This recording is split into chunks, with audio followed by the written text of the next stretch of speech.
देखो टॉपिक है नाउन। क्या है? नाउन। नाउन का मतलब होता है संज्ञा।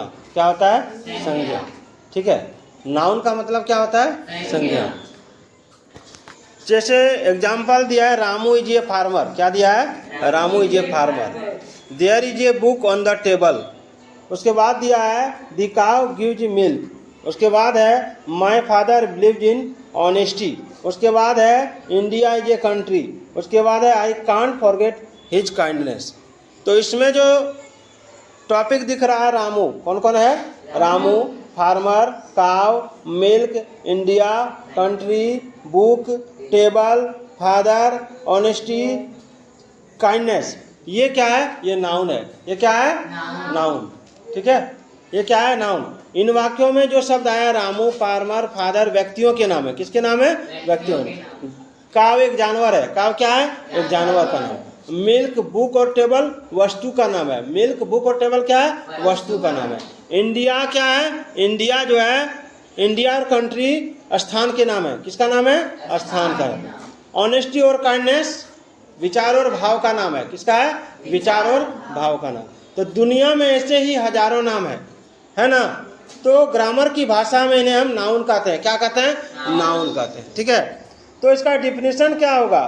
कोई पूछे कि संज्ञा यानी नाउन किसे कहते हैं, तो इसका डिफिनेशन होगा कि किसी व्यक्ति, जानवर, स्थान, वस्तु, विचार या भाव के नाम को नाउन कहते हैं या संज्ञा कहते हैं। नाउन मीन्स संज्ञा होता है। क्या होता है? संज्ञा। तो इसका डिफिनेशन क्या होगा? किसी व्यक्ति, जानवर, स्थान, वस्तु, विचार या भाव के नाम को क्या कहते हैं? संज्ञा कहते हैं। इंग्लिश में बोले तो ये noun is the name of a person, place, thing, feeling, an animal और एन आइडिया। ठीक है, दूसरा इसमें एक और दिया है, ये noun is the name of anything. संज्ञा किसी का भी नाम को संज्ञा कहते हैं। ये noun is A naming word. नाम वाले शब्द संज्ञा है। नाम वाले शब्द को संज्ञा कहते हैं। ठीक है, ये तीनों बहुत ही सरल रूप में इसमें दिया हुआ है। तो ऊपर दी गई परिभाषाओं से यह स्पष्ट होता है कि नाउन एक नेमिंग वर्ड है, यानी जिसका भी नाम है, जिस चीज का भी नाम है वो नाउन हो गया। क्या हो गया? नाउन हो गया। अब हम लोग पंखा बोलेंगे तो इसका नाम पंखा रखा गया, तो ये क्या हो गया? नाउन हो गया। हम लोग कलम बोलेंगे तो कलम, जब कलम बोलेंगे तो क्या हो जाएगा? नाउन हो जाएगा। क्या हो जाएगा? नाउन हो जाएगा। तो जिसका नाम रखा गया है वो नाउन हो गया।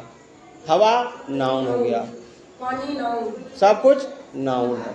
अब उसी के आधार पर नाउन को 5 भाग में बांटा गया है। कितना भाग में? 5 भाग में। ठीक है, हाँ। Kinds of the noun, noun के 5 भेद हैं। कौन कौन? तो प्रॉपर नाउन। प्रॉपर नाउन का हिंदी होता है व्यक्तिवाचक, व्यक्तिवाचक संज्ञा। कॉमन नाउन तो जातिवाचक संज्ञा। कलेक्टिव नाउन तो समूहवाचक संज्ञा। मटेरियल नाउन तो द्रव्यवाचक संज्ञा। एब्स्ट्रैक्ट नाउन तो भाववाचक संज्ञा। ठीक है, समझ में आ रहा है? अब हम लोग जानेंगे प्रॉपर नाउन को। प्रॉपर नाउन, कोई पूछे प्रॉपर नाउन किसे कहते हैं, तो किसी व्यक्ति, स्थान, जानवर या वस्तु के खास नाम को प्रॉपर नाउन कहते हैं। ध्यान देना, खास नाम को, स्पेशल नाम को। किसी व्यक्ति, स्थान, जानवर या वस्तु के खास नाम को प्रॉपर नाउन कहते हैं। ठीक है, और प्रॉपर का अर्थ होता है वंस ऑन। वंस ऑन यानी किसी का कोई नाम होना चाहिए। ठीक है, अब हम प्रॉपर नाउन में, तुम्हारे घर में कोई कुत्ता रखते हो कि नहीं रखते हो? कुत्ता नहीं रखे हो? कोई रखता है कि नहीं रखता? तो कुत्ता का नाम रहता है कि नहीं?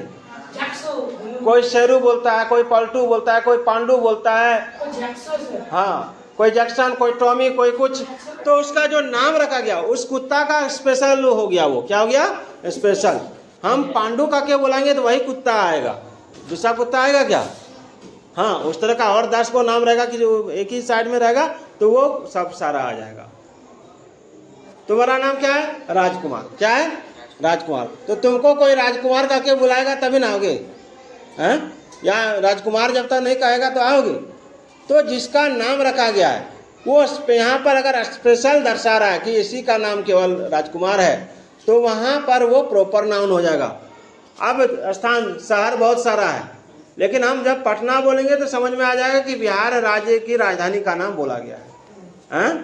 जब रांची बोलेंगे तो समझ में आ जाएगा कि झारखंड राज्य की राजधानी का नाम बोला गया है। तो उसका खास नाम है वो। तो जब किसी व्यक्ति, वस्तु, स्थान आदि का खास नाम रहे तो वह प्रॉपर नाउन यानी व्यक्तिवाचक संज्ञा होता है। क्या होता है? व्यक्तिवाचक संज्ञा होता है। समझ में आ गया कि नहीं आया? व्यक्तियों का नाम हो सकता है राम, श्याम, गीता, सीता, है ना। स्थान का नाम रख सकता है पटना, दिल्ली, कोलकाता, एशिया। जानवर का नाम कोई लकी रखता है, कोई पूसी, कोई टॉम, कोई मोती, कोई शेरू, कोई चेतक।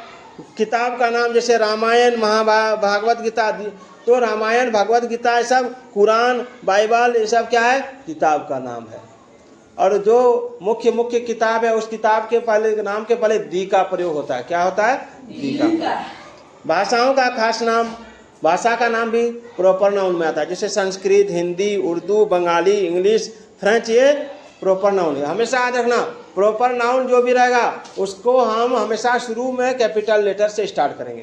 किससे स्टार्ट करेंगे? Capital letter. यदि हमको इंग्लिश लिखना है तो ई बड़ा लिखेंगे, इंग्लिश लिखना है तो ई क्या लिखेंगे? ई बड़ा लिखेंगे। ई क्या लिखेंगे? ई बड़ा लिखेंगे। ठीक है, क्योंकि ये प्रॉपर नाउन है। ये क्या है? Proper noun. दूसरा है पत्र एवं पत्रिका, समाचार पत्रों का खास नाम। जैसे प्रभात खबर आया, द इंडिया टुडे हो गया, द टाइम्स ऑफ इंडिया हो गया, द हिंदुस्तान टाइम्स हो गया, ये स्पेशल नेम है। पर्व और त्यौहार का नाम ये हमेशा कैपिटल लेटर से स्टार्ट होता है। कौन लेटर से स्टार्ट होता है? Capital letter. जैसे होली, दीपावली, ईद, क्रिसमस, बैसाखी। दिन और महीना का नाम ये भी हमेशा बड़ा लेटर से स्टार्ट होगा, कैपिटल लेटर से। हाँ, ये सारा प्रॉपर नाउन, जितना हम बता रहे हैं सारा अभी प्रॉपर नाउन है। स्मारक और भवन का नाम जैसे रेड फोर्ट, ताजमहल, जंतर मंतर, गोलघर, ये सब क्या है? प्रॉपर नाउन है। नदी, झील, महासागर आदि सब क्या है? प्रॉपर नाउन है। पहाड़, चोटी, पठार, ये क्या है? Proper noun. ये जिसका खास नाम रखा गया है वो क्या हो गया? Proper noun. ठीक है, ग्रह का नाम, दिशा का नाम, आकाशीय पिंड का नाम, सारा प्रॉपर नाउन होता है। क्या होता है? Proper noun. अब है दूसरा है कॉमन नाउन। क्या है? Common noun. लेकिन प्रॉपर नाउन का इंग्लिश में परिभाषा अगर कोई बोले तो क्या बोलोगे उसको देख लो। बोलना ये proper noun is the name of a particular person, animal, place और थिंग। यानी प्रॉपर नाउन जो है किसी व्यक्ति, स्थान, जानवर या वस्तु के खास नाम को कहते हैं। चलो कॉमन नाउन समझो।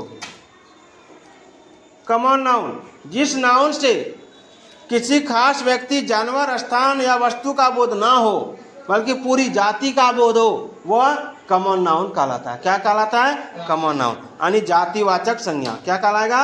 जातिवाचक संज्ञा। ठीक है, कौन संज्ञा? जातिवाचक संज्ञा। इंग्लिश में बोले तो ये common noun is a name given commonly to every person, animal, place और thing of the same class और काइंड। यानी जिस नाउन से किसी खास व्यक्ति, जानवर, स्थान या वस्तु का बोध ना होकर पूरी जाति या श्रेणी का बोध होता है उसे कॉमन नाउन कहते हैं। इसको याद रखना है। कॉमन नाउन में व्यक्तियों का सामान्य नाम आता है। सामान्य नाम कैसे? किसी का नाम नहीं, जैसे boy, girl, man, women, teacher, student, doctor, patient, thief, police, ये कॉमन नाउन है। संबंधियों का नाम जैसे mother, father, brother, sister, uncle, aunty. तुम्हारा पशु, पक्षी, कीट आदि का नाम, जानवर का नाम, ये सारे जो आ जाता है जैसे काव, कैट, रैट, एंट, क्रो, स्नैक, ये सारे जो है ये कॉमन नाउन है। स्थान का सामान्य नाम जैसे विलेज, टाउन, सिटी, कंट्री, ये सामान्य नाम है। फल, फूल, सब्जी आदि का सामान्य नाम जैसे मैंगो, ऑरेंज, लोटस। शारीरिक अंगों का नाम जैसे हेड, फुट, आई, ईयर। चीज़ों या वस्तुओं का सामान्य नाम जैसे pen, pencil, bench, desk, table, ये कॉमन नाउन है। इससे जाति का बोध है। जैसे हम जब गाय बोलेंगे तो पूरी गाय जाति का बोध होता है कि नहीं होता है? एगो गाय का बोध नहीं हो रहा है? हो रहा है? नहीं हो रहा है। बोलेंगे लड़की तो पूरी लड़की जाति का बोध हो रहा है। लेकिन जब बोलेंगे शिवरानी तो वहाँ केवल शिवरानी का बोध हो रहा है। तो वहाँ प्रॉपर नाउन बन गया। क्या कौन नाउन बन गया? Proper noun. समझ में आ रहा है? पूरा लड़की बोलेंगे तो लड़की बोलेंगे तो पूरा लड़की जाति का बोध हो गया। जाति का बोध कराता है ये।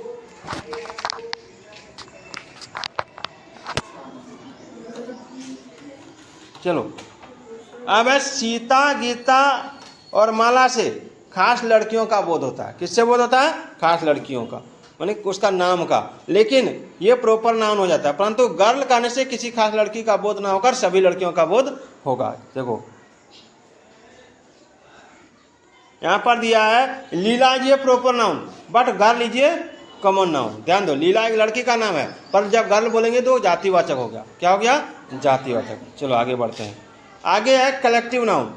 जिस नाउन से किसी एक तरह की व्यक्तियों या वस्तुओं के समूह का बोध हो उसे कलेक्टिव नाउन कहते हैं। इससे समूह का बोध होता है। किसका बोध होता है? इससे समूह का, पूरा ग्रुप का बोध होता है। तो इसको अंग्रेजी में कैसे बोलेंगे? ये collective noun is the name of a number of person और things taken together and spoken of as one whole.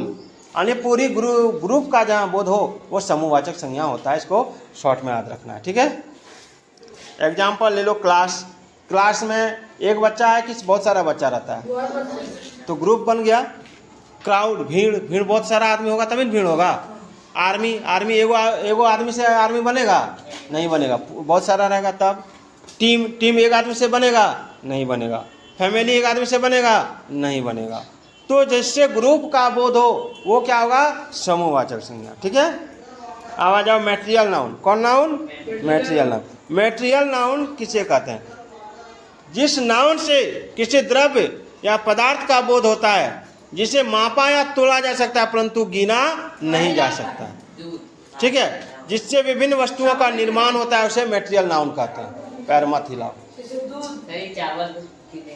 चावल है, दूध है, पानी है, दही है, लोहा है, कपड़ा है, ये सबको हम लोग गिन नहीं सकते हैं। इसको हम लोग नाप सकते हैं, तोल सकते हैं। जिसको नापा या तोला जाए वो मैटेरियल नाउन कहलाएगा। इंग्लिश में बोले तो ये material noun is the name,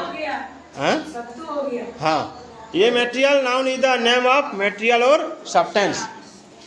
material noun को इंग्लिश में कैसे बोलेंगे? ये material noun is the name of a material और सब्सटेंस। यानी पदार्थवाचक संज्ञा या द्रव्यवाचक संज्ञा पदार्थों के नाम को कहते हैं, ठीक है। जिसे नापा या तोला जा सकता है परंतु गिना नहीं जा सकता। एग्जाम्पल में water, milk, oil, ghee, honey, butter, tea, coffee, ink, wheat, flour, bread, paddy, rice, gram, pulse, silver, diamond, gold, brass, iron, wood, wool, sand. जिसको हम नाप सकते हैं, तोल सकते हैं लेकिन गिन नहीं सकते हैं वो किस में आएगा? मैटेरियल नाउन में। किस में आएगा? देखो ध्यान दो, यहाँ पर कुछ ऐसा चीज है। वुड मैटेरियल नाउन है, लकड़ी मैटेरियल नाउन है, लेकिन उससे जो सामान बनेगा वो किस में आ जाएगा? वो आ जाएगा कॉमन नाउन में। किस में आ जाएगा? Common noun. क्योंकि कुर्सी जब लकड़ी से बनाएंगे तो 50 को कुर्सी बना देंगे तो गिन पाएंगे कि नहीं? हम मिस्त्री को क्या बोलते हैं कि हमारा 10 को कुर्सी बना दीजिए, तो कुर्सियाँ गिन पाते हैं तब ना। हाँ, इसको पढ़ लो तब जाएगा। Abstract noun. अब्स्ट्रैक्ट नाउन जो है उस गुण, अवस्था, विचार या भाव के नाम को अब्स्ट्रैक्ट नाउन कहते हैं जिन्हें देखा या छुआ नहीं जा सकता, केवल महसूस कर सकते हैं। जिसको केवल महसूस कर सकते हैं वो अब्स्ट्रैक्ट नाउन यानी भाववाचक, हाँ, भाववाचक संज्ञा कहते हैं। भाववाचक संज्ञा मतलब जिससे केवल भाव का बोध होता है, ठीक है। इंग्लिश में क्या हो जाएगा?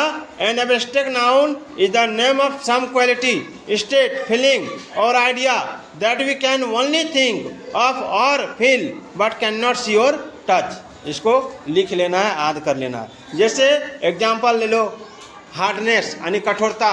इसको कोई टेबल छू रहे हैं जो हार्ड लगता है तो केवल महसूस कर रहे हैं, देख नहीं पा रहे हैं, इसको महसूस कर रहे हैं। उसकी कठोरता को क्या कर रहे हैं? महसूस कर रहे हैं। समझ में आ रहा है? बुढ़ापा, ओल्डनेस जिसको बोलते हो, childhood, goodness, kindness, foolishness, whiteness, darkness, wealth, health, childhood, boyhood, bravery, ये सब केवल हम लोग महसूस कर सकते हैं। क्या कर सकते हैं? महसूस। याद रखो, आर्ट्स और साइंस के नाम भी एब्स्ट्रैक्ट नाउन है। जैसे physics, chemistry, biology, music, history, geography, grammar, ये केवल महसूस कर सकते हैं। क्या कर सकते हैं? महसूस। ये सब किस में आता है? ये आता है तुम्हारा एब्स्ट्रैक्ट नाउन में, ठीक है। समझ में आ गया? तो पूरा नाउन को होमवर्क में बना के आना है। चलो जाओ।